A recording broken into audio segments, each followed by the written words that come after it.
Ideal for Gifted is celebrating National Parenting Gifted Children's Week. Our mission driven work focuses on three key areas: education, equity, and community. By nurturing the potential of the students in our care through advocacy and programming, Ideal is working daily to shape a virtual community of learning and belonging.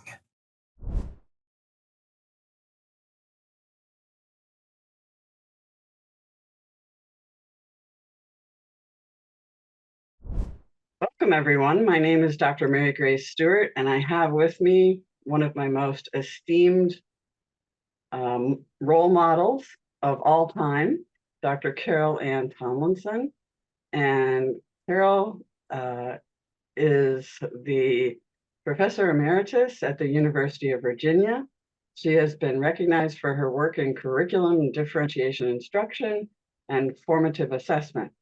Dr. Tomlinson has authored over 300 books and book chapters and articles for K-12 teachers and school leaders.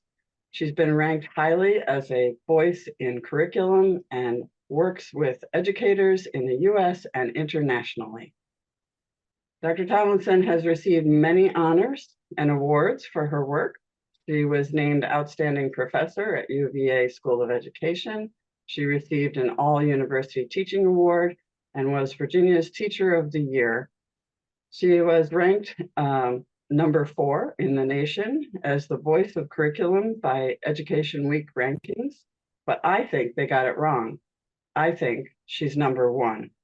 Dr. Tomlinson is number 1 in my book for curriculum and instruction and she cares about every child's growth and success. Importantly, she was a public school teacher for 21 years. She taught high school, middle school, preschool, and administered district-wide programs for struggling and advanced learners. She devised systems and methods so that every child gets the education that they need in ways that are manageable for the teacher and meaningful for the students.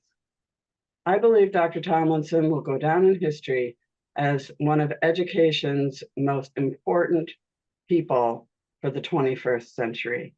We are truly honored to have her here with us. Thank you so much, Carol, for being here. It's an absolute pleasure, but I also have to tell you, if you'd like to come hang out with me, that'd be wonderful. That introduction was amazing. And it would be like better every day to have that around all the time. Well, don't tempt me. My elder daughter is a UVA grad. Oh. So I have driven back and forth to Charlottesville several times. Yeah, it's a wonderful school. It really is. That sense of history is very special. Yeah, we've always loved coming there. So today we're going to talk about differentiation, and our audience is parents. So it's a little bit of a different twist on things, but I think parents hear maybe a principal saying, "Oh, don't worry, we differentiate." But as a parent, what does that mean? Can you give a layperson's introduction to what differentiation of instruction is? Well, I think its core, which is pretty straightforward and simple to understand, it proposes that we can't teach well if our goal every day is to go to school and cover curriculum or stay in a single lane with a single pace all the time. It says that based on what we know about how people learn, what we know from research, and what we know from common sense, our teaching is best when we teach with the student in mind, when we plan. And I said the student, not the students, because one of the habits we've developed over time, and it's understandable as teachers, is we say the students like it when we do this. The students were antsy today. The students are always goofy after a holiday. The papers that the kids wrote last week were just the best.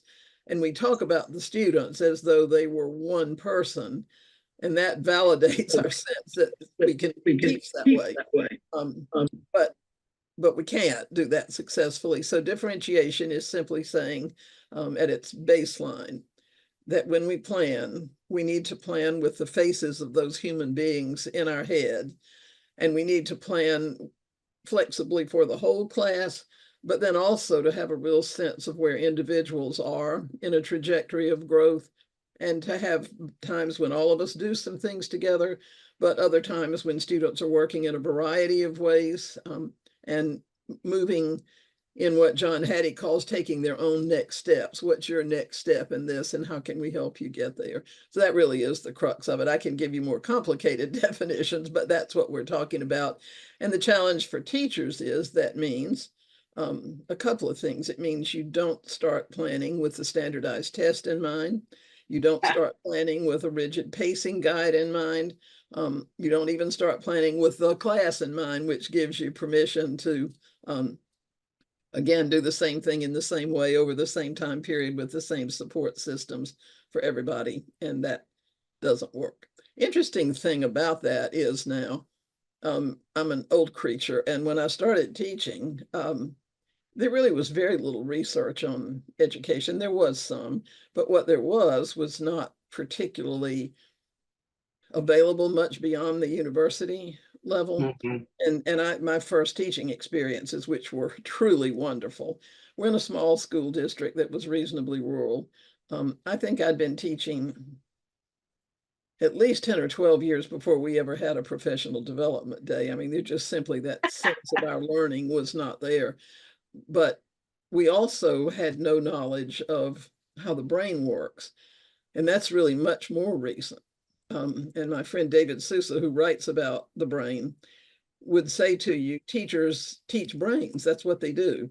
And we know enough about the brain, and your group, especially with the emphasis on T2E students. Brains learn differently. They learn at different paces, at different levels of complexity, with different levels of self-confidence in different languages coming from different cultures and past experiences with schools. And you can't teach 30 brains sitting in front of you as though they were the same thing and doing anything that makes much sense. Now, is it easy to do? Does everybody do it? Of course not. And there, we can talk about that too if you'd like to. But yeah, we will. that's what we're asking in differentiation, is that we recognize, honor, and dignify both the strengths and the needs of the individuals we teach. So, in what ways is differentiation helpful for our advanced, high potential, gifted, and twice exceptional students? Well, in the same way that it is for any other child. In a classroom where differentiation exists, there should be partnerships between teachers and students. And so a reasonable amount of the time, not all the time, because the teacher has a bigger picture that a child even in high school can't quite have of implications and where we're trying to go. But there should be choices for kids lots of times, whether it's a book to read or how to demonstrate what you've learned or something that you're fascinated with in the topic that we're talking about. And there can be support systems, whether you need to do it visually, auditorily, in a room with somebody, how to move forward with learning that. Students' interests, students' strengths should be addressed. And so it would mean for kids who, and by the way, you know this as well as I do, there isn't any such thing as a gifted kid. There just simply is not. I mean, I've taught in the same room kids that were super squirrely and really bright, kids who were super compliant and really bright, kids who were brightly convergent or brightly divergent, and those kids can be different. You have a kid who's really, really bright, but has a major problem with reading or with writing. You can have a super bright second language learner. And we don't even notice that because all we can see is that they don't have the vocabulary. Kids who can't sit still can be incredibly bright and creative, but we don't recognize that because we recognize the fidgets or the fact that they talk a little too much to somebody. But in essence, what it means is that the teacher should not look at them and say, oh, they're fine, they don't need anything because they're going to be okay anyhow. We shouldn't assume that any kid in our classroom is going to be okay without us. That's pretty embarrassing, really, if that's the case. So it would mean, and it also would mean, and this you know as well, that we would have teachers saying to kids who are really capable, you know what, that paper's nice, but I think you did that with very little effort. And as another educator says, I want to apologize to you because I just wasted your time. And I want you to know that on the next assignment, we won't be wasting your time. It's going to be necessary for you to move forward. And that isn't always welcomed by students, and it's sometimes not welcomed by parents who are fixated on grades, but we ought to be Yeah, doing that with highly able kids and saying, my job is to teach you just exactly like somebody would have coached Michael Jordan. Jordan. Thank you. All I could get was Jackson, and I'm thinking, no, no, no. That like a coach would have coached him. His parents wouldn't have said it, kept him in the room. If somebody had said, you know, you're the best basketball player we've ever seen here, but I got to work with everybody else. So you sit on the bench, and when they catch up with you, then, you know, then we'll be off. You have to coach where kids are. You have to treat them medically where they are. And we need to do the same thing no matter where they are in a learning continuum in a classroom. Sometimes it's been my experience as a classroom teacher that you might find as much as 7 different reading levels in the same room at the same time nowadays. And that's just how it is. And so what is it that you actually physically do as a teacher to address that kind of difference? Well, To, that particular one, yeah, that particular thing of reading differences is at least technically, excuse me, one of the easier ones to address. But the first thing a teacher needs to do, and all of us do this to some degree, but again, we've been taught and almost mandated to teach in ways that are make it harder to do what you and I are talking about doing right now. But to yeah. say, this is the content that we're responsible for. What does this stuff mean? Why should a kid care about it? What can I do to present it in a way that a kid says, oh, I get that. That's kind of like my life. That's like me. So we need to be saying, not I have to cover a bunch of facts and skills and make sure the kids can pop them back, but I need to show kids that this math, this history, the work that we're doing in art here is a way of looking at life and seeing yourself in it. And when you can see the content full of meaning right off the bat, you're going down the road better than all of you have to memorize this in the next 3 days. But so what is it the kids have to know? What is it they have to understand? And what is it they have to be able to do? And all 3 of those things are critical. And I think we've always known that. But the more we learn about the brain, the more we know that it's important that kids understand what they're learning, not just try to give it back. And in many places now, what we say is, what do they have to know? What do they have to be able to do? Let's teach them the facts. Let's test the facts. Let's give them some skills. Let's test the skills. Let's move on. And all kids benefit from being able to answer, why is it we're doing this? What's the point? Kind of like when you read a good story and the teacher says to you, why'd the author write this? What's the real point? Who cares? What does it have to do with you and your life? And all those subjects do. So what do they have to know, understand, and be able to do? What can I do to make that interesting and compelling, to make it understandable to kids? And how am I going to answer that question? Why should any normal 3rd grader actually even want to do this stuff? Because if I can't answer that question, then I've lost a lot of the kids already. But from that point, then what you're saying, okay, it would be, I guess, beautiful, boring, I think, but beautiful if suddenly they all showed up knowing exactly the same things and understanding at the same level, but that doesn't happen. So then the teacher's thing is, how can I continue to monitor where they are? So I have a sense of whose development is where. And there are going to be times when we're going to explore these things together and we're all going to do the really cool stuff together. But I also need to be aware that this is a student who's answering questions at a remarkable degree of complexity. I need to be giving that student questions that are beyond that student's ability to reach right now and helping them go there. I need to help other kids answer questions at different levels of complexity. And then adjust my teaching at varied points so that I'm going to get back to your first question in a minute. I've got kids that are reading at 5, 6, 7 different reading levels. How can I find a variety of materials on this topic, on the most essential stuff? It's going to help them love what they're doing, relate to what they're doing? Where can I get that? And when I was a young teacher, the answer to that was I ran around to sometimes different schools because I was in a small community. But I went to the public library a really lot looking for materials for things. And I'd go to other teachers and say, what do you have that somebody can read? We had an amazing librarian and she was wonderful with that. But there are so many materials now, so many websites, so many organizations that can give you materials on virtually any topic at multiple degrees of reading complexity. And so you can have those things, but you can also now have a student who has real difficulty with print on a page, and Right. you can find podcasts or you can find books on tape. Um, you can find museums that have all manner of wonderful things that embellish almost anything we study. So it's a question of saying, again, what is the point of all this stuff we're learning? What really matters? And how can I help kids move down that road with different materials in different groupings, with different questions to answer, answering those and then coming back together and sharing the answers in a jigsaw kind of thing. The flexibility is so much more available today. And already AI can do things in providing varied levels of complexity or varied voices in what we're teaching, can translate things into multiple languages for students so much faster than a 5 year ago teacher could, and light years ahead of what would have been possible for me when I was teaching in K-12. Right.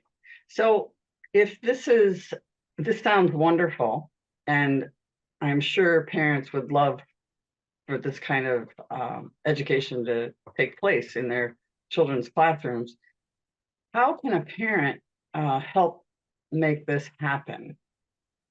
Is there something they could do to help the teacher or the district or?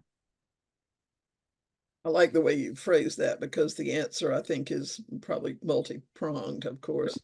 Um, I think one of the things that parents, and I'm sure a lot of the folks in your group and groups you work with are thoughtful about this.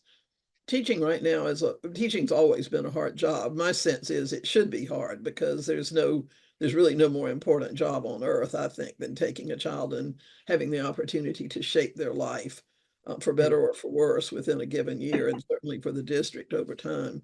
Um, but the pressures in teaching now are just really almost not bearable.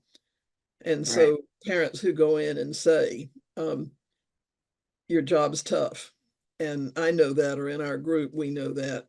And I wonder, what can I do to help you be able to do some of the things you'd like to do that you can't quite do right now, as opposed to, I'm not seeing differentiated instruction in here, which wins you lots of friends in a really big hurry. Um, I think to go to principles again, and not as the parent who's saying my kid's entitled and not worried about any of the rest of them, to be able to say, how sure are you that most of the classrooms in this school are adapting what's going on to take into account the great diversity in classrooms that exists now? Where do you see success? What does success look like? Mm, And I think it's an important thing for school leaders. And by the way, school leaders are under at least as much pressure now as the teachers are. So it's not like there's a vacation going on in the principal's office and all the work's upstairs. That's certainly not happening. But again, the pressures on them are so great that it's sometimes hard to even keep your head above water, let alone to do some envisioning of things. But again, not as a threat, but I need to understand this as a parent. What's the definition of differentiation in this school? How do you define it? And my guess would be that if they're normal, there is no agreed upon definition. mhm. That's not because people are being slovenly, it's just that we don't get that far. We just don't think that way. But if you don't have a definition of something that's a commonly understood one among a faculty, then everybody can say they differentiate. And honestly, they do by their definition. So Right. to have that sense of definition and what does it mean and what should it look like? And if I have a student in third grade, what will differentiate? Oh, that's wonderful. I love that. At least she's Great. not on your shoulders. I thought she minute she jumped right on your shoulders. Um, if differentiation is going to happen to my third grader in this class, what will that look like? What should I expect? And that's Mhm, important, even in schools where people are working very hard as a whole faculty to mhm. move toward differentiation. Um, it we should never have the sense that they have undertaken this and they're taking it very seriously and they can show us, and in fact we can see things they're doing to do that, and now I should expect everything the first week or the first month. I think it's much more fair to the teacher and to parents and to kids for the teacher to be able to say in memos to parents, in parent meetings, this is how I understand differentiation, and this is how you should expect to see it right now, so that you're not looking in the dark um, and expecting something that you aren't seeing because they're expecting something totally different. Um, it's also important, I think this isn't enough, but it is a lot. I think it's important to understand that differentiation has a lot to do with doing really well things that are invisible to most people in the classroom. It's not always about having 4 different books or 3 different choices of how to do a product, although those can be useful.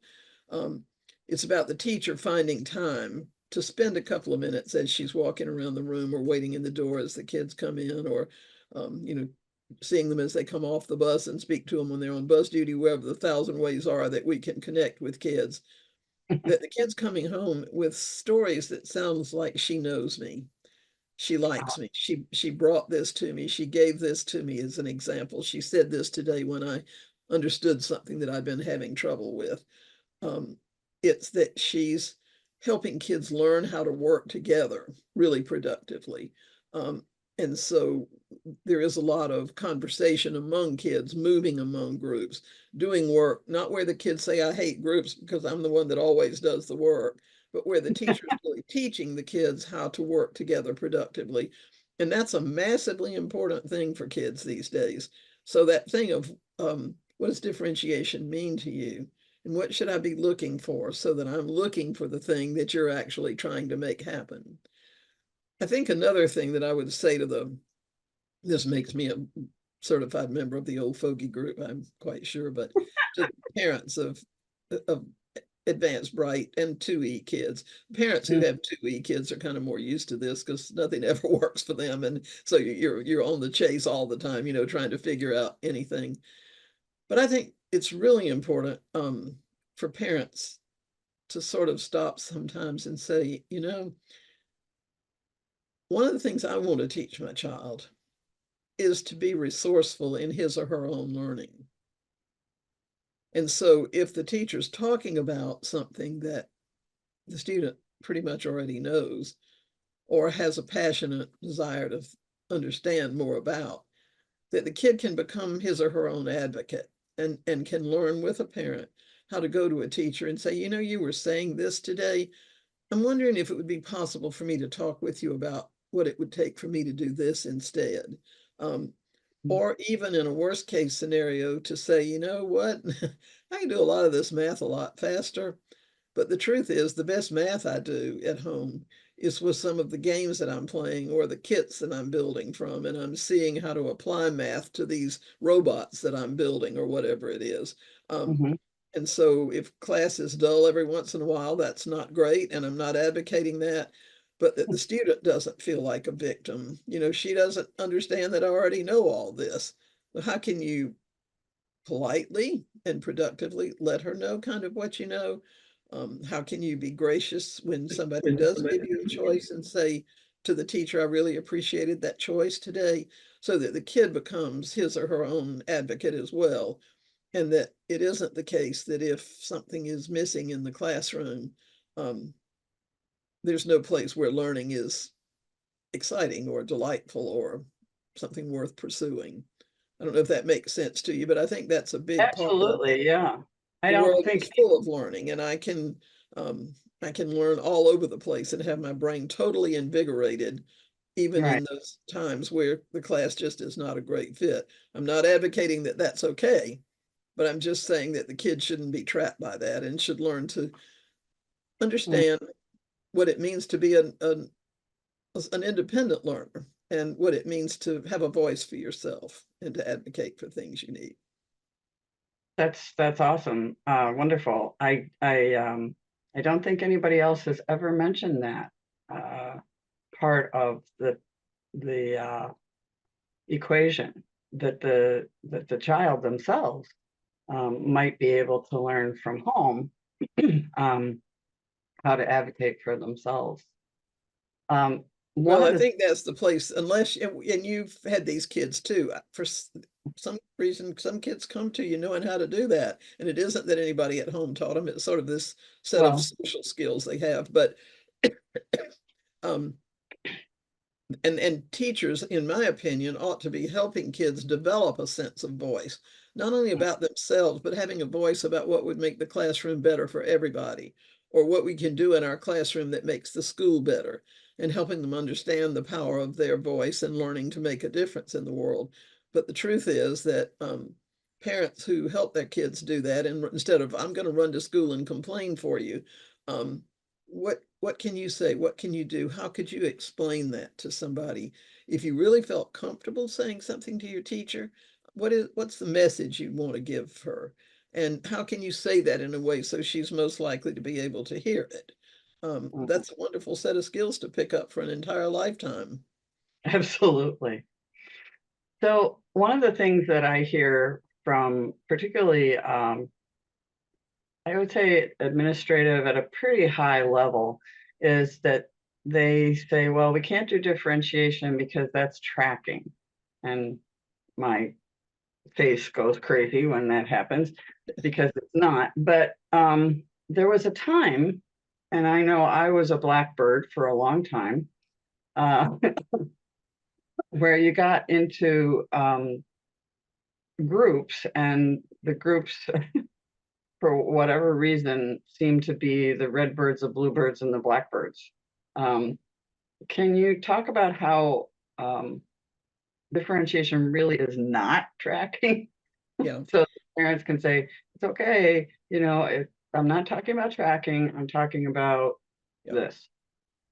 So I have, lots of little things that I say to lots of people in lots of circumstances, but one of those little things is um, we have, in my lifetime now, 50 or more years of research on tracking. I mean, what I mean by that is ability grouping in different rooms. The kids who are really good in math are in this room, the Right. kids who are average here, and then the buzzards are down the hall.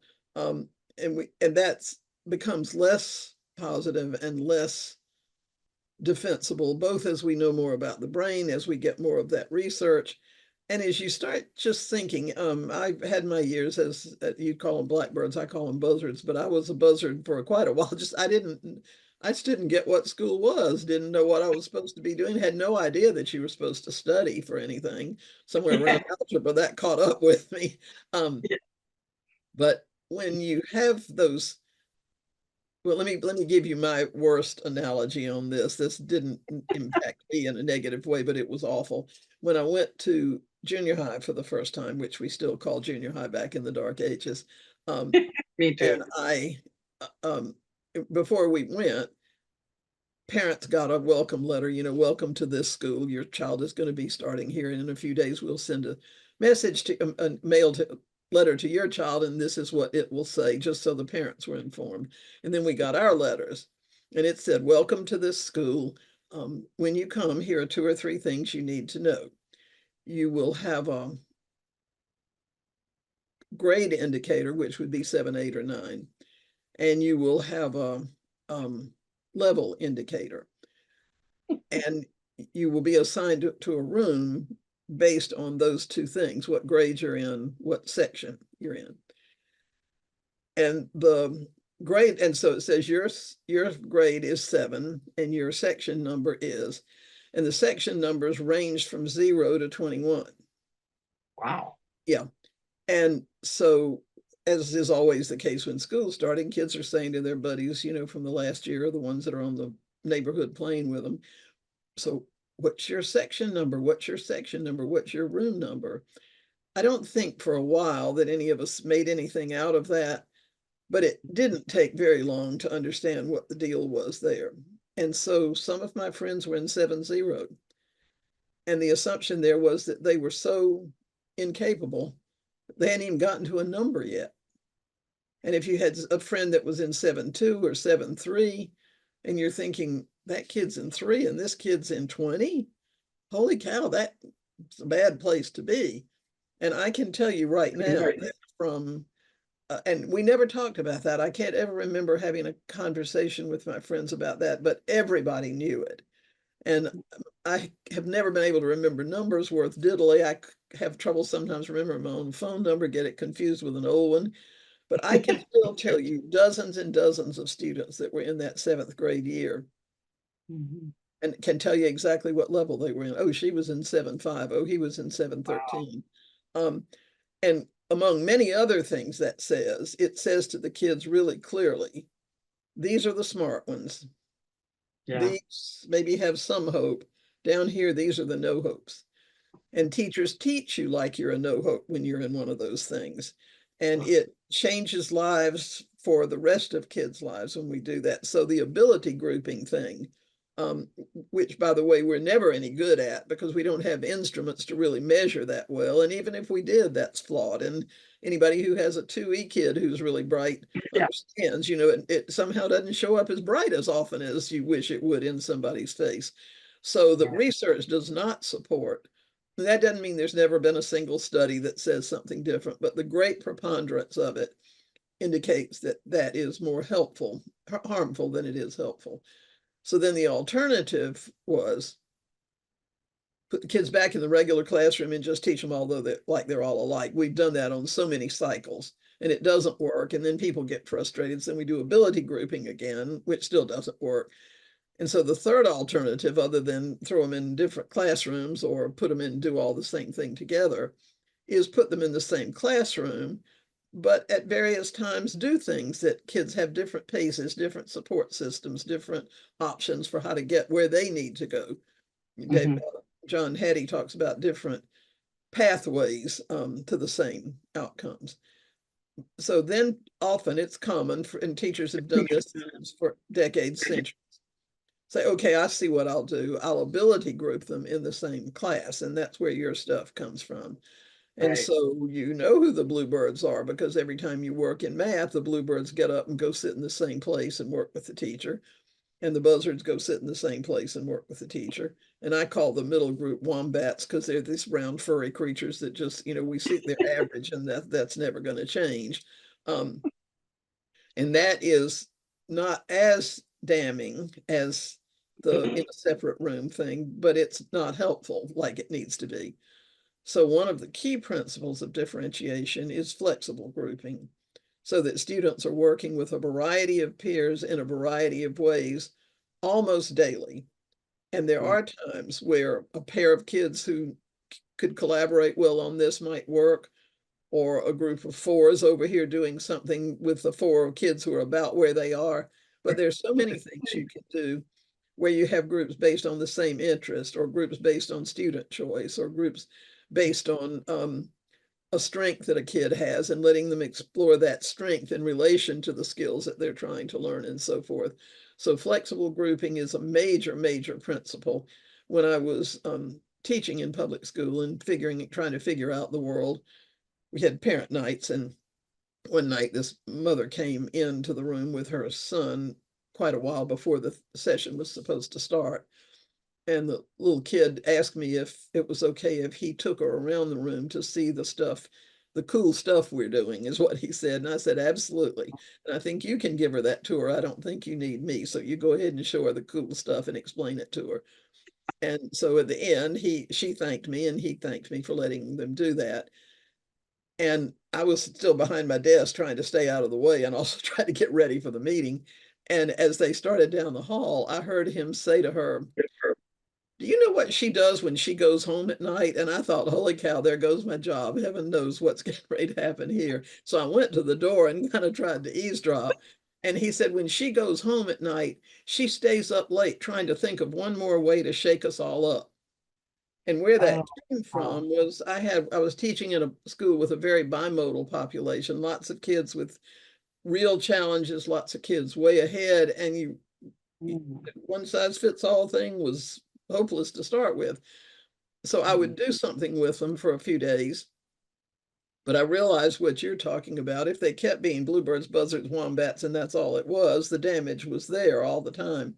So I'd say to them, you know what, guys, I went home last night and I was thinking about this. You've been sitting in the same place for 3 days working with the same kids. And I don't know about you, but I'm getting bored. So I thought of a way we can shake it up today. And that worked for them because they never quite knew what was coming next and who was going to be there. And it really was not predictable. And they saw themselves working with a kid that they didn't usually work with. And so that's really, I think, the answer that we need to have is that there's much to learn from many different kinds of kids, and we can come at stuff in 100 different ways and bring the knowledge of a lot of us together. And sometimes the best thing for you to do is work by yourself for a bit, and sometimes with a partner. Sometimes that partner might be strong in the same things you're strong in, but it may be sometimes that you can help each other with something that's a missing gear if we planned it right. I think I think that sense of mobility in a classroom is huge. So for me, a classroom in which the teacher is helping them work together and develop those skills and come out feeling like I can sit down in a group with lots of people and talk and we can figure out stuff together. That's always been important because a big part of growing up is not just academic growth, but also social and emotional growth. And so that flexible grouping thing helps with a lot of real needs at a single time. Yeah. So one of my questions, we're running out of time, but how does a person measure in some way, shape, or form? I know one of the things that I do is really quite intuitive, but I've been in this business for over 40 years and not everybody has. So how do we know when to shake it up, when to switch it up? How I can think we measure or yeah. Well, you're Wait, right. Of right. course, some of it is intuitive. One of the most important parts of differentiation, which again is critical to success of kids, is teachers taking time to get to know kids as human beings, Mm, not as things that fall in and out of the class and either do or don't complete the assignments correctly, but really coming to try to understand them well enough to know how to teach them. But in a classroom, and you're not very good at that your first year, and for the most part, a few teachers are, but most of us don't have so many things on our mind that first year that some of the finer points just aren't going to have a life. But teachers who stand at the door every single day and talk with a kid for just a minute or two on the secondary level as they come and as they go, or teachers who never sit at their desk and when kids are working, whether it's in groups or pairs or alone, are constantly moving among them and talking with them, become much better students of their students. And so I think there are several ways you can decide when to shake it up. One is you can see restlessness happening in the group that's going on. And it's not just one group that's restless, which could be happening, and you can sit down with them and see what you can do. But when you get a sort of restlessness, you think, okay, we're coming to the end of this, we need to do something. You have natural breakpoints when you do that. We're finishing this topic, not necessarily a unit, but this topic or this idea. So this would be a great place to start a different approach and to have kids work in different places. I think it's really important to ask kids for input on things. How's it working for you? Are the groups lasting too long, not long enough? What suggestions would you make so that they have a voice and a partnership? But one of the most important factors in differentiation is formative assessment. And right. that is a mindful checking, not every few days, but even multiple times within a class period. How's this going? And John Hattie had a wonderful line in his book 10 years ago that I've loved. He said, we shouldn't be asking in education the question, what works? That's futile. What he said we need to be asking is what works for whom and under what circumstances. So it may be that a fair number of kids in the class seem perfectly calm and great moving ahead like we are right now. But I can see with a few of these kids that it's just not working for them. And so when I start seeing that, then I need to start asking myself, why is it not working? If I need to ask the kid that, then I can do that. But I think it happens by topic. It happens by purpose. I can have kids do think, pair, share, square, turn to a partner kind of things multiple times a day for different reasons. And I can make those groups really varied. Sometimes for convenience, turn to the kid next to you. Sometimes to get them moving, go up and find somebody that's sitting in the front half of the room and have this discussion. So I think there are lots of ways we can make sense of the shaking it up. And I don't mean in a 45-minute class, you have kids in 9 groups. That's obviously not the point. But in multiple groups, most days, even if it's just a turn and talk, and over the span of a week, 4 or 5 different kinds of groups that they're working in. Do you think it would be possible for parents to mention these kinds of things to their kids? For example, I can envision where it's a time where a lot's going on in the classroom, and a student might turn to another student and do the pair share thing, or, talk about what's going on, in order to get that kind of synergy and feedback from your colleagues almost. Do you think that might be possible? I think it's, again, if a student kind of knows how to do this in a way of saying, I know you've got a really lot to do, and I don't mean to make your life crazy, but sometimes these explanations, there's just a lot there. And I'm wondering if we could take time about every 10 minutes to do a turn and talk when the stuff is new, and just kind of make that suggestion, or to say to the teacher, yesterday there was something I was struggling with, and you gave us this chance to talk with somebody. And I did that, and for the first time I understood, and I just wanted you to know that really worked, and I appreciated it. I think another way to think about that is, this is an idea that I got from a teacher that one of my doctoral students observed. She was really on to formative assessment and was a master at it, and the kids understood why she was doing what she was doing, why she made the changes she was making. But at some point she said to them, I don't need to be the one all the time that tells you where to go, what to do when you get there. You're getting to the place now where you know yourself that well. And so she did this thing that she called a windshield check. And she said, I'm going to stop now, and I'm going to say to you, remember, we're trying to go from Virginia to Massachusetts this month. So we got to make some progress every day. And I want you to tell me how your trip went today. In the part that we've just done, how did it go for you? And one option is, I can see all the way to Massachusetts. I've got this. And one is, my windshield's pretty clear, but I think we must have hit some bugs somewhere, and I got a few bug splats. And then the third one was, I think I must have hit a mud puddle today because I'm just not seeing through this windshield really clearly. And the kids trusted her. That was the big thing. And she understood the game plan, and they understood her game plan. And so when they finished with that, she would say, okay, if your windshield's clear, come over here. If you've got bugs, come here. If you've got splats, come there. And there would be something for them to do in those groups. That was one way she was moving the groups around, but that wasn't really my point in telling you this story. One day, and she had just begun a discussion, and this is kind of where your question was. And this little guy in the back of the room's going, and the kids will do that. You probably have some that do that. Yeah. But she called on the little kid, and he said, Ms. Marchese, we think we need a windshield check now. And she was quick enough to pick up on that. And she said, you know what? That is a really big help to me that you said that, because I don't need to be the one that always calls the windshield check. You know when you need one.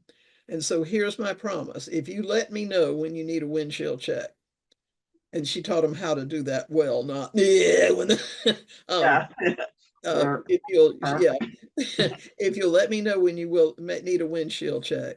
I can't promise you that I'll stop right that minute, but I can promise you that I'll stop at the earliest stopping point that seems to me to make sense, and you can talk with the people around you. So what that really was what you're saying. This kid just did that, kind of what you're saying, help. And what was funny was when he said, we think we need a windshield check, he hadn't talked to anybody else. There was no we. He was just feeling lost back there. And it was safer to say, we think we need a windshield check rather than I feel like I'm an idiot and can't do anything now. And so they did that from then on. They asked when they thought they needed to have some interaction. And yes, I think that kind of thing can work. What was cool there was the kids were on the same page she was and understood why that class was the way it was. And they trusted her and she trusted them. And so it was just all really natural. So that thing of building trust and a child knowing how to build trust with a teacher too, I think is important. I don't mean to put the weight of the world on their shoulders. I just think it's good for a kid to be able to say, you know what, that was helpful to me. And I hope we can do that again sometimes so that the teacher gets that feedback if they're not getting it any other way. That's wonderful. That's brilliant. Yeah. Once upon a time in a century long, long ago, you said, I was present, you said, we need to rethink how we do school. And it's my interpretation that that is very, very, very true, and that we're kind of stuck in a factory model. And I see an awful lot of options going away in the name of fair, being, well, if everybody's the same, if we treat everybody the same, that'll be fair. But clearly, you know, as you opened up with the fact that if you've met one kid, you've met one kid. We can't really do that and still be working with human beings. So under the title of we need to rethink how we do school, what, and I know this is a little bit different twist on it, but what could a parent do to advocate how we can rethink doing school? Well, I think every parent should feel that they have a voice in a school, and it probably is something of a barometer of the health of a school if you go in and find out that in fact people will listen to you, counselors, principals, assistant principals, whatever, teachers, versus when they won't. But I think when you can get a group of parents together, and especially parents who come from different perspectives, somebody who has a real challenge in math or reading, a student who is a parent who is aware that kids scared to go to school because learning a language just seems so huge. That means parents are going to have to seek each other out and not stick with the same group we always see, but to form some groups and have groups go and say, we have many differences here, but these are some things we have in common that we feel are really important. And we're wondering if we can have some conversations with school leaders and how we can be a force for making this voice have ripples, you know, in the school community. For a while when I was teaching, the principal that I worked with was magic in doing that and in inviting parents to come in and really listening and asking questions that were going to take them in a focused direction, you know, that could be helpful. And so those groups became advocates, not for high-end kids, not for ELL kids, but just for kids. And they would do things in the summer that were going to be enriching for all kinds of kids. And when school board agendas came up and budgets were there, they came to speak for increased budgets, not just for money for these kids. And they made a massive difference. And they weren't a particularly large group necessarily, although they grew over time. I think we are stuck. And if I thought we were stuck 100 years ago when you and I were in the same rooms together, sometimes we're more stuck now. We are still doing a factory model, and we still do have this sort of, I think must be an excuse. I don't know if we have to treat everybody alike. No parent can treat two of their own children alike. They don't come hatched that way. You know, this one needs more of this and less of this. And because of birth order, this versus this is already not fair. We are still basing our sense of success solely on a test score. And the tests that we're administering benefit almost nobody except the publishers of the test. And we're stuck in a political, well, that's true. I mean, they make a pile of Yeah. money off of it. No, there isn't much benefit. I did a bunch of research on this over the pandemic, and it didn't make the pandemic feel any better. But we've been doing this now. The year that my last year in public school before I went to the university was the first year of that test mandate. And Ah, I could not believe in that year what was happening with all these things that we've been working toward. Well, how come none of them are any good anymore? And it was all in service of a test score. That test doesn't benefit high-end kids. It certainly doesn't benefit 2E kids. I mm, don't think it benefits a single kid. There's no kid that wants to go to school for 12 or 13 years and prepare for a test and then take the test. And that's what the whole thing is. Um, yeah. we still are um, teaching facts and information in a time when kids have every fact that they need at their fingertips. And I don't mean that doesn't mean they don't need to learn any facts, but it's Right. silly to just try to stuff their heads with facts. The brain can't remember all that stuff, and they can find it this fast if they're motivated to find it. And they Yeah. would be if the stuff they were learning was fascinating, but not if all they want to do is get it over with. And Right. we now have beautiful research that tells us what we need to be doing in terms of curriculum, assessment, learning environments, instruction, getting along together in a classroom. We've got so much stuff that's wonderful. And it's advocated by every major professional group in the country in education. Well, I don't know that I'd want to say everyone, but the major ones. And we don't do any of it because we can't, because the test won't let us do it. And then if we have too many teachers that can't make the test scores go up, we give them pacing guides that are even narrower than they were before. And sometimes we even say you have to be within 2 pages of where the teacher next door is anytime I come in. Um, that stuff is more destructive than the factory model. Yeah. So I do think we need to redo school, including the sense that fair is treating everybody alike. That never has been the case. So you would say that parents from different groups would come together and express their needs? Well, to me, I think if I were a principal, I would want to listen to any parent who came, and I'd want specific things that they could tell me that we might need to work on as a faculty. I would Mm, counsel them to please let me know the things that are working, and to say to the teachers the things that are working, not just the ones that aren't, so we don't become yeah. like ravens at the door pecking on things all the time. But I do think when if you have a group of parents who represent a range of the constituents in the school and can say, here's some questions we have.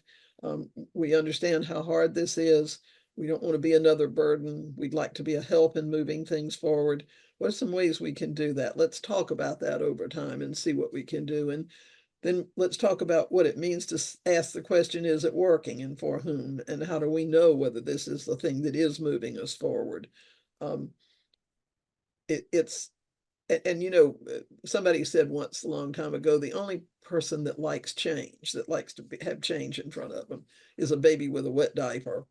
And most of us as adults know we need change, but we don't want to have to change. And it's no easier to make change happen in a school than it is, with a bad habit that I have that I need to get rid of, and I just can't make myself go there.